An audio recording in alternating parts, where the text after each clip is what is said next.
Welcome to the Menopause Hour, your go-to source for answers to your burning menopause questions, the ones you won't get from your OBGYN. Brought to you by Winona, where menopause care is made easy. Download our free Winona community app where thousands of women connect and access exclusive content, expert-led courses, exciting events, and more. It's time to take the guesswork out of your hormonal journey. Hello everyone, and welcome to another one of our Doctor Dialogues. Today we are going to be talking about navigating relationships during menopause, and then afterwards we are going to have a live Q&A session. So start prepping your questions, but just want to say again, we're so glad that you took the time out of your evening or your afternoon, whatever time it is where you're at, to be here tonight. That just says a lot about what your priorities are and really trying to make the best out of your health journey. So excited you are here.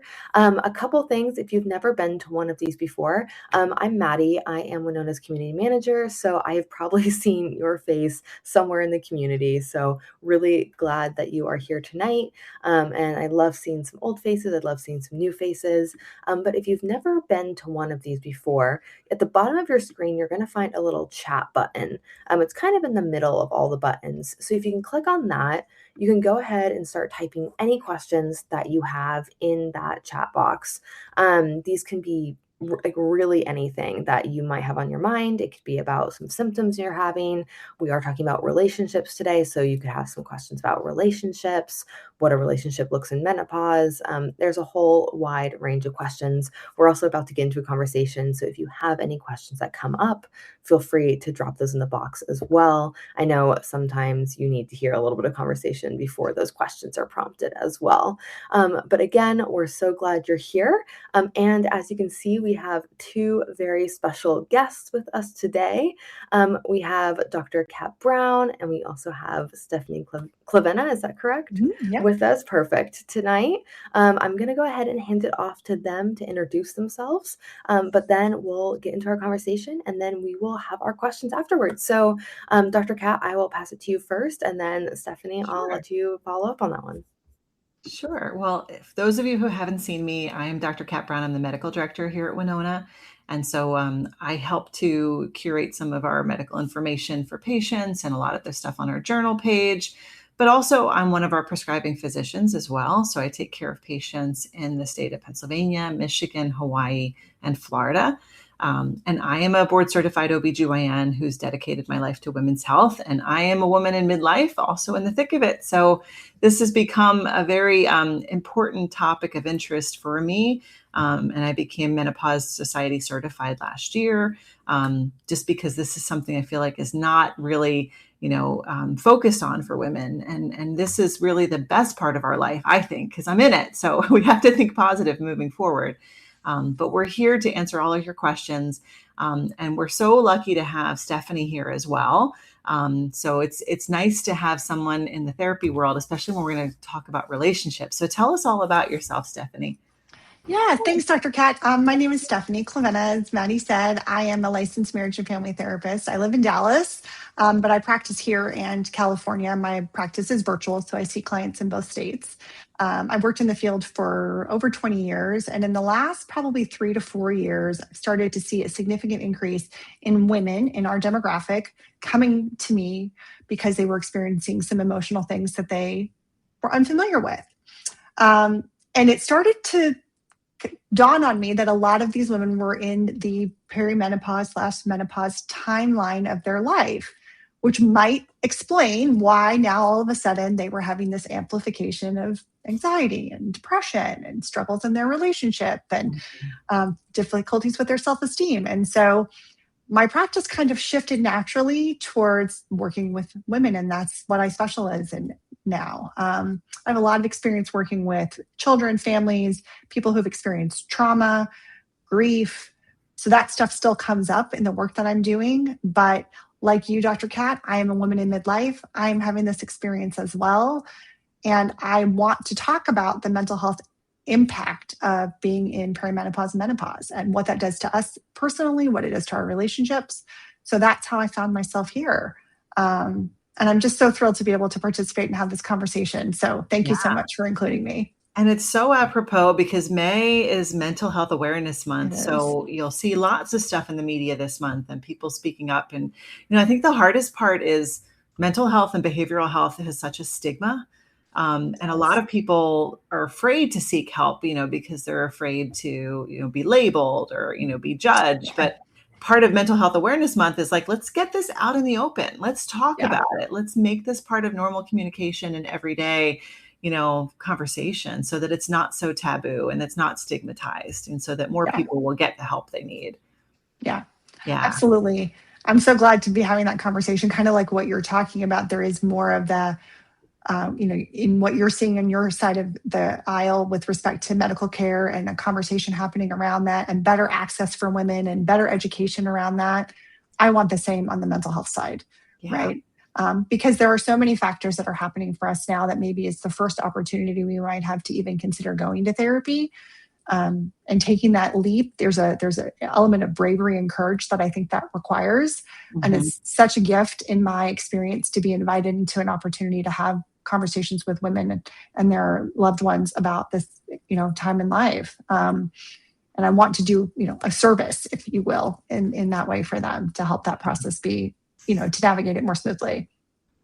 Yeah. And I think, we can start off probably talking about how, for anybody that has a history of anxiety or depression, and you mentioned that, it can get exacerbated during this time. But often so many of my patients come in and, come to us just saying, I just don't feel like myself. And so Yeah. when we don't feel like ourselves and we don't feel like our best self, it affects all those people around us and every relationship that we're in, whether it be a romantic relationship, a professional relationship, whether it's friends, kids, dealing with parents. And, with women in midlife, they were kind of in this position where we're taking care of children, but also maybe caring for aging parents. And there's a lot of stressors and a lot of demands on women in this time frame too. So it's just like this perfect storm, this tornado of things that are happening.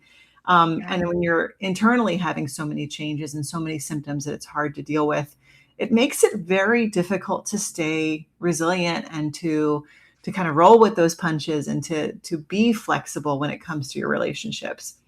I don't Yeah. know if you can talk about that a little bit more.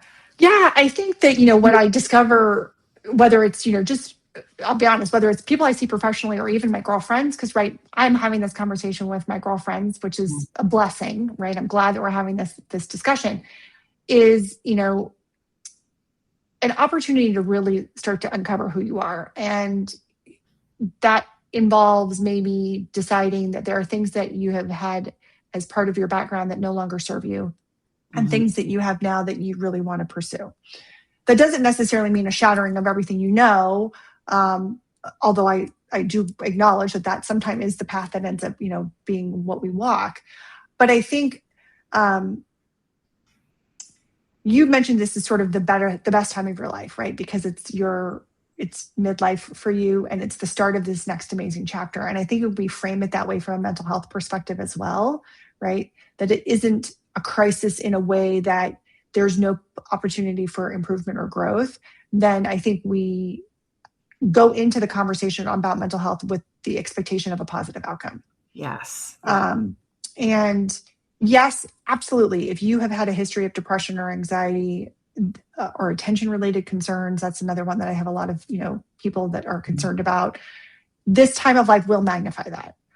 But you can get a lot of really good support from your physician, from a therapeutic practitioner to kind of help navigate that process and end up in a place at the end of this where you feel much better about where you're going than when you started.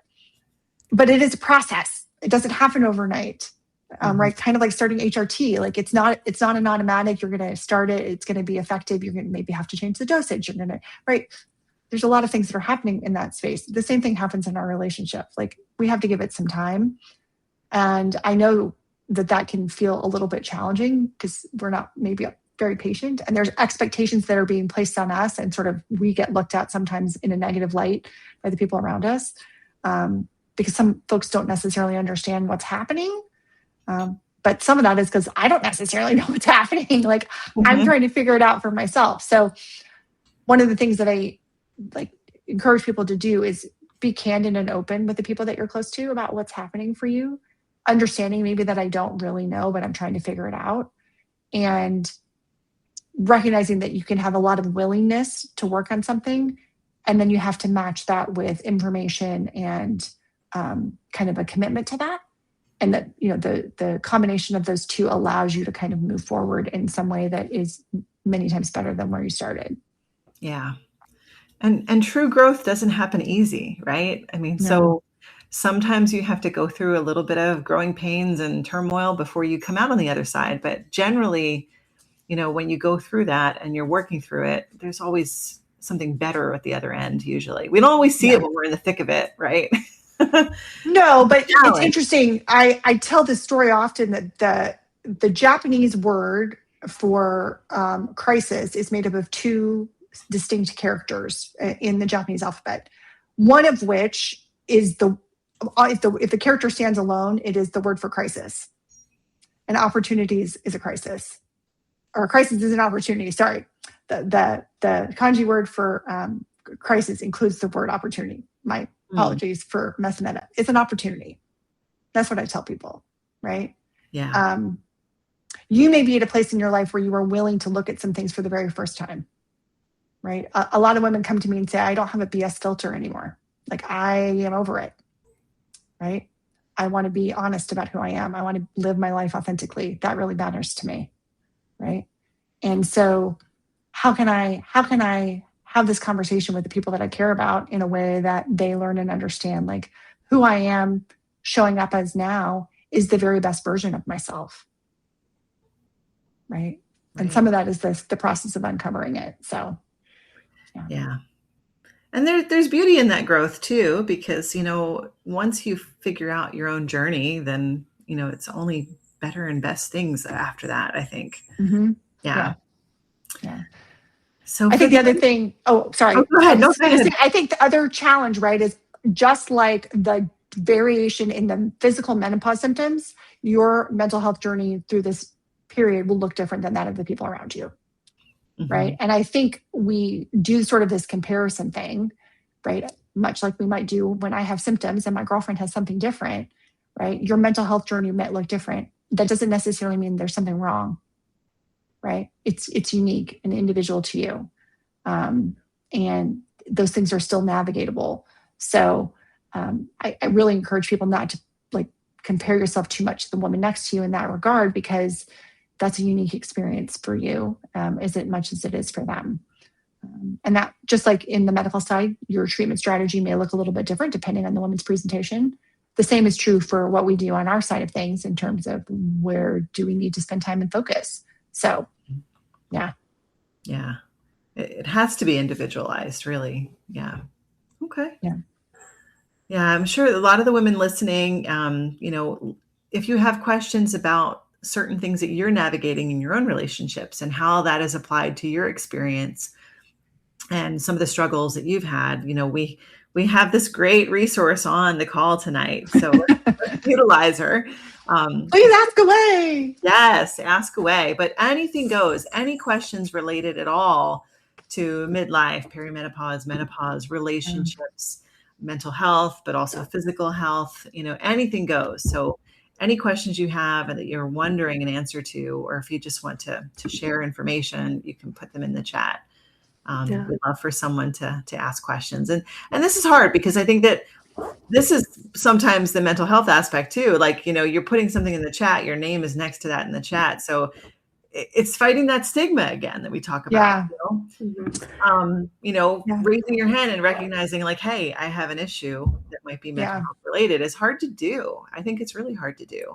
But I'll tell you, I think therapy should be integral to everybody's healthcare. I don't think it should be like when you look at health plans and you look at medical insurance in the United States.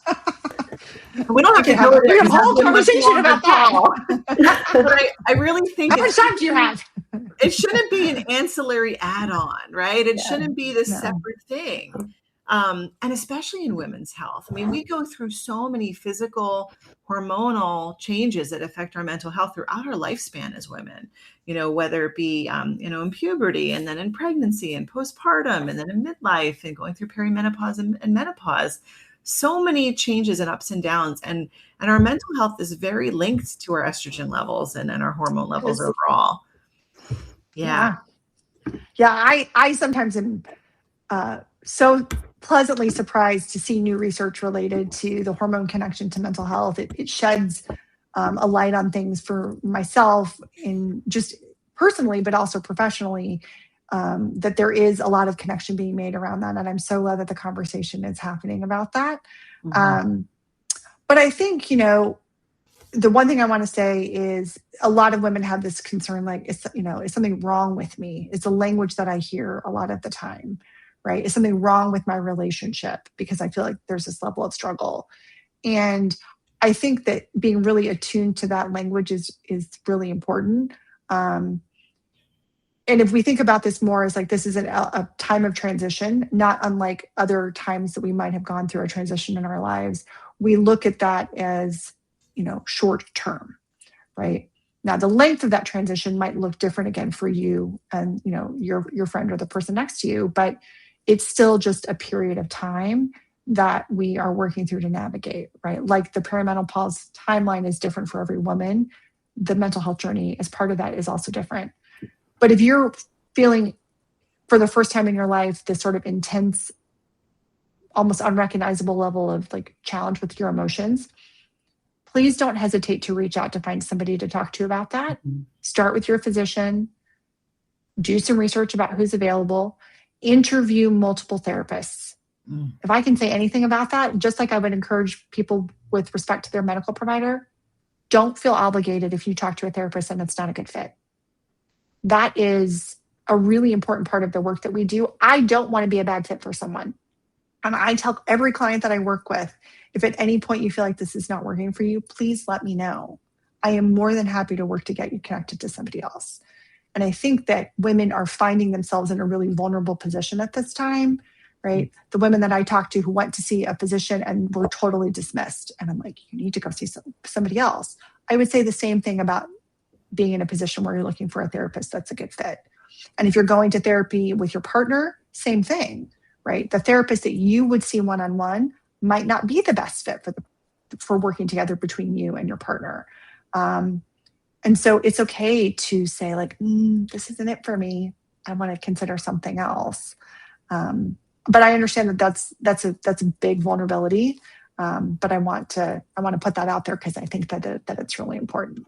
Yeah, well, I think that's true. I mean, we talk about that on these webinars a lot, that, women shouldn't take no for an answer. And I think that so much we feel we have this sense of obligation once you've kind of made a commitment, but it doesn't mean like you have to stay with that person and don't take no for an answer.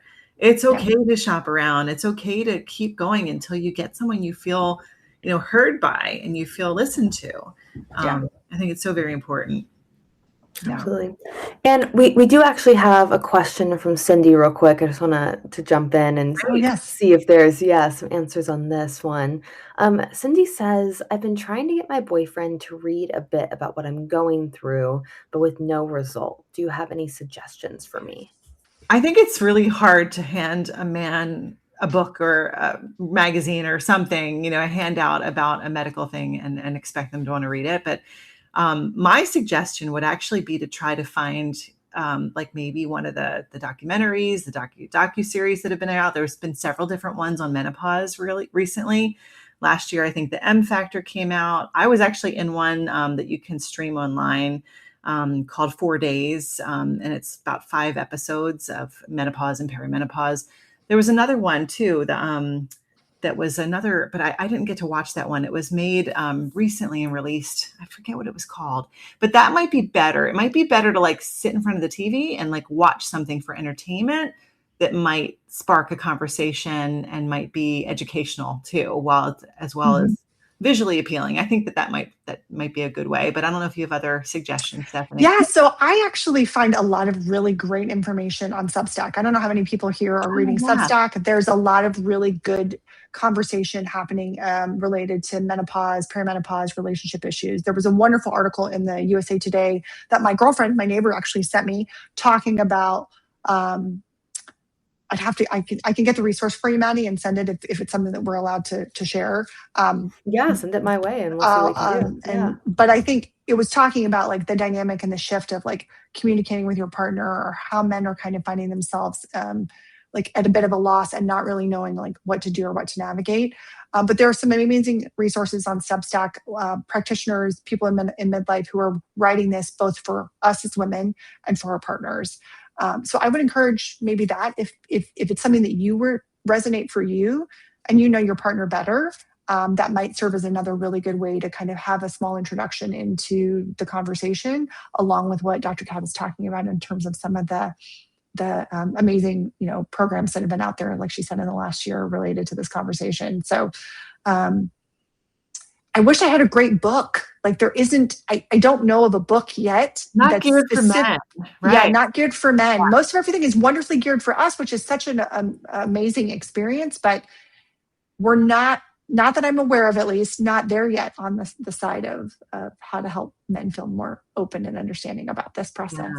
The other thing, Cindy, if you guys are ever on long car rides, our episodes of these webinars, we actually have a podcast called the Menopause Hour that's made by Winona that would be, short and sweet episodes kind of going over some key topics. That might be a good option, like in the car. He might be like, what did you put on, babe? Like, what's going on? Yeah. But at least maybe if you can get through part of one, maybe that could help to stem some conversation, and maybe then he'd be interested in learning more after you get a little bit of a taste, that kind of thing. Yeah, absolutely. And well, I also think it'd be really helpful. I mean, I'm sure, Cindy, please let us know if that kind of also answered your question, or if you have any other follow-up questions about that. But I'm guessing that there's probably a few people, and I know that I'm always very interested in this as well. And I think this is a great call to do this in and ask about, is kind of what the overlap or how it looks like to kind of manage, especially when you're in midlife, going through perimenopause, going through menopause, like what it looks like to manage medication and also kind of going through like the emotional side, and like how do those two kind of work together? Is there like a push-pull, or how would you both kind of approach that kind of approach to perimenopause and menopause? I mean, I think that, taking care of yourself, it's kind of like you have to take a holistic approach, and it's about trying to fit in, what works in your schedule during the day, not trying to make big, huge wholesale changes all at once, because it's hard as human beings with, set in our ways and with schedules and with certain habits to change things, whole circle, around. And so I think, when you're trying to navigate starting medication, you want to stick to simple things. I always encourage patients to kind of focus on sleep hygiene, making sure they're getting plenty of good sleep, focus on their nutrition, go back to basics, and try to focus on those as they're incorporating changes like a medication into their day-to-day routine. And then I think, when you're navigating relationships too, and you're dealing with all of that, like, don't expect you're going to fix everything overnight and that everything is just going to be instantly better when you start taking hormone therapy. It's going to take some time. It's going to take some adjustment, that kind of thing. So it's like a juggling act rather than a push-pull, I would say, Maddie. And it's about trying to kind of keep all the balls in the air, and juggling those, but trying to find the best way that works for you as an individual. And that's the hardest thing.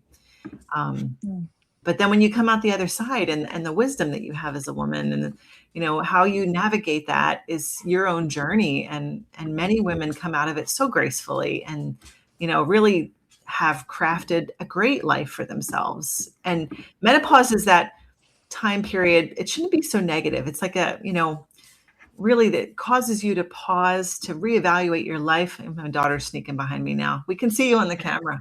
I love real life. Real life. I think she thought she was out of frame. I think she did. So cute. Yeah. So, and I lost my train of thought, obviously, because my daughter was sneaking behind me. But yeah, it's a lot to navigate, but I think that everybody has their own journey. Oh, what I was saying is that the pause, make this be your impetus to kind of pause and reevaluate your life, You get to redesign how you want your life to be from this point forward, because, and we can redefine ourselves all the time as human beings if we're brave enough to, Yeah. Yeah. Yeah, I think, one of the things I talk to people about is the continued conversation about the importance of your relationship in the sense of physical and mental health care at the same time, right? If a woman comes to me and she has not been to her OBGYN, we have a pretty candid conversation about that because there's a lot of potential benefit for, having the conversation and starting to look at that, right? There was a recent study that, the typical treatment for women of this time frame for mental health related issues was some form of antidepressant. That is now no longer the standard of care. Yes. It's estrogen, right? And thank God for that. Not to say that there's not room for both. And I am not a medical provider, so I am being really cautious. But there are a lot of women who might have tried, I work with them who they're seeing a nurse practitioner or a psychiatrist or even their primary care for mental health related concerns and are getting some support around that, but aren't quite feeling like it's enough. Right. And so I say, have you considered talking to somebody about perimenopause or menopause as part of, this conversation? And some of them, depending on their age, are like, oh no, there's no way. Well, maybe. I mean, I think I was in perimenopause long before I actually knew that I was in perimenopause, right? And looking back now, it's very easy for me to be like, oh, is that what was going on? But I didn't know, right? And so, you may not be a great candidate for, hormone replacement therapy. That may not be an option for you. But at least having the conversation as part of the work that we do, on the emotional side, because sometimes that can be a very big driver and support for you. So I think the relationship is of the two, mental health and medical side, is very intertwined. Yeah.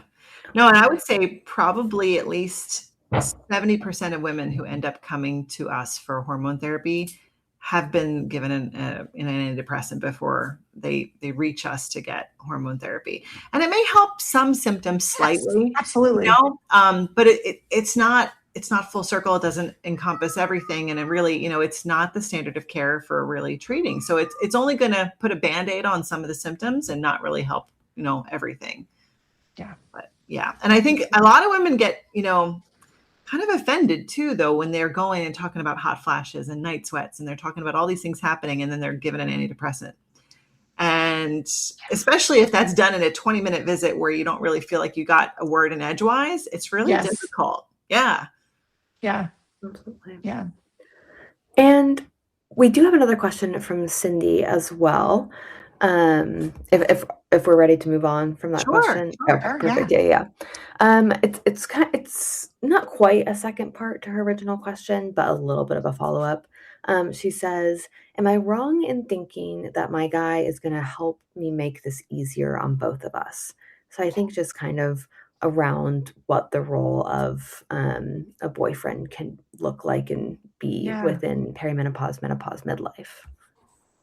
I don't think that that's the wrong perspective at all. No. But I think that there's some element of an understanding, like he doesn't know necessarily any more than you do. And, you're both encountering this in many cases for the first time, right? So unless you watch a parent or a close person in your life go through that recently, like our recollection of that is minimal. I mean, I remember my mom having a hysterectomy, but I don't recall, as a young, I was a teenager, right? What that looked like in terms of the dynamic between my parents and their relationship.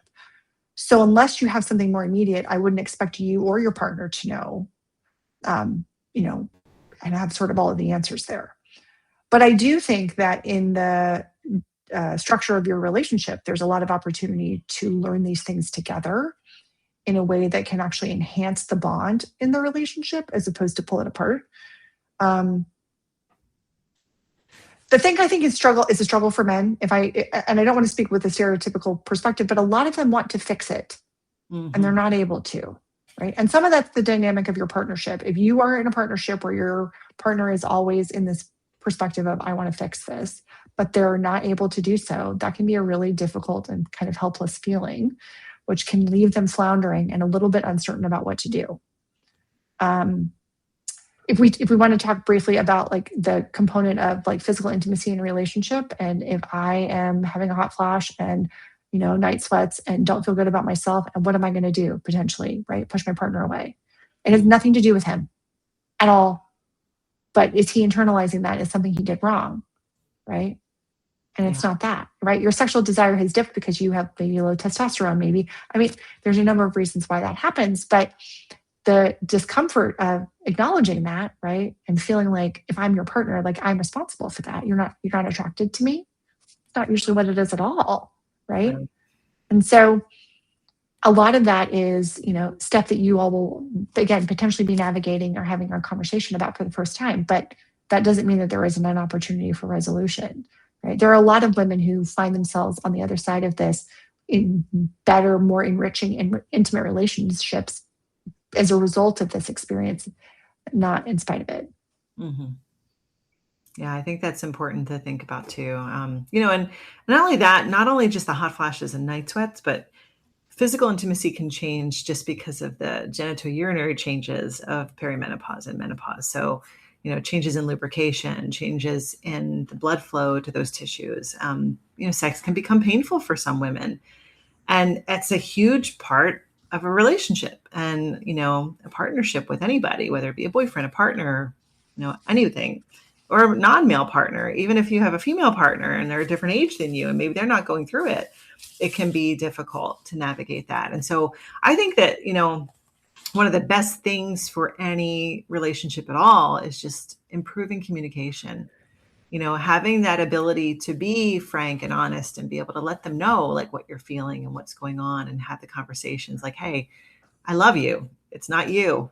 My body is just not responding the way I want it to. And I don't feel comfortable in my own skin, being able to say that to a partner, and finding other ways to still be intimate, maybe without, sex per se, cuddling, other things, you have to be creative, I think, to make sure, but I think communication is key.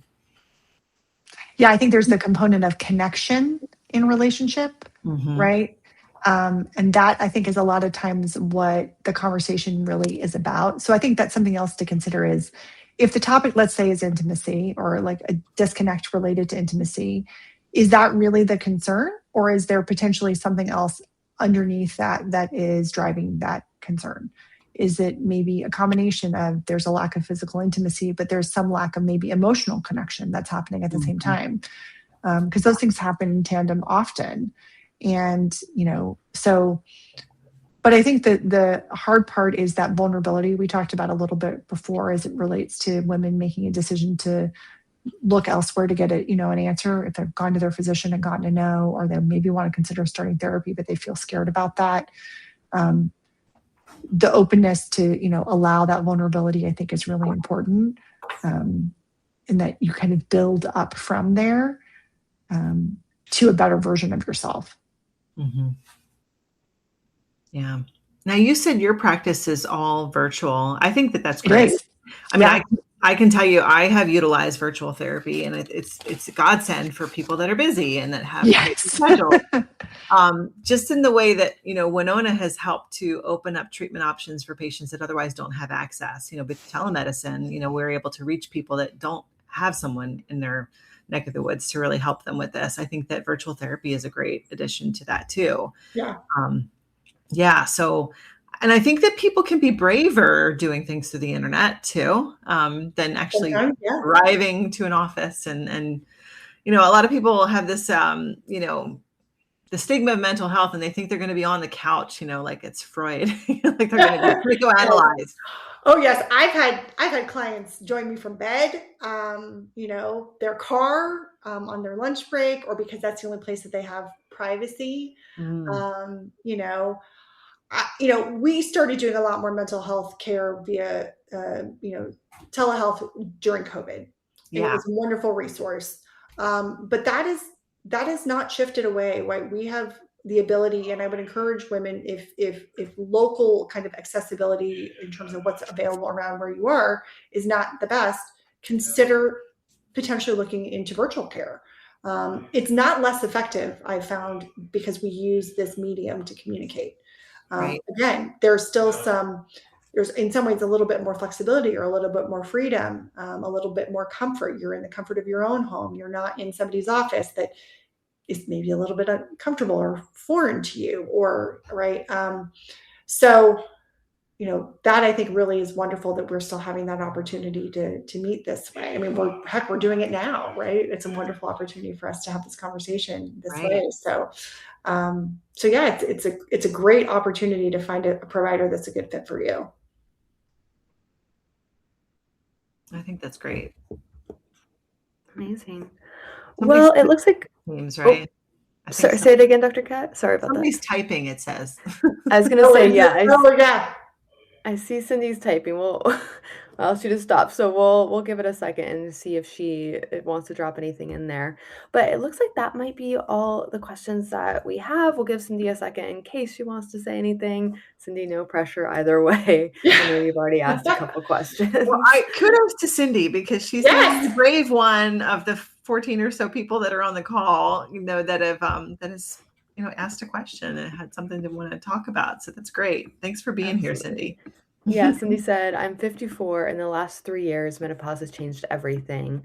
Like you said, not comfortable in my own skin, having a hard time building self-esteem, which I think is very relatable. Yeah, I think there's that thing that starts to happen now as we start to see ourselves differently. And some of that is a challenge, sort of the navigation of that. Who am I at this juncture of my life, right? What's going to be next for me? Right. But I think it's not just menopause that creates that. A lot of other transitions happen in midlife. Your kids maybe are moving out of the house and you're becoming an empty nester. Like Dr. Kat said, you're working on maybe supporting and looking after your parents, right?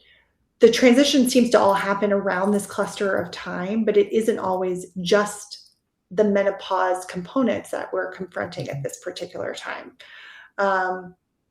But you might go to therapy at this time in your life because you are dealing with empty nest syndrome and you are dealing maybe with working to support your family and discover through the process that maybe menopause is having an impact, right? So I think it's really important to have these conversations around, the intersection of this time in your life and what may also be going on for you,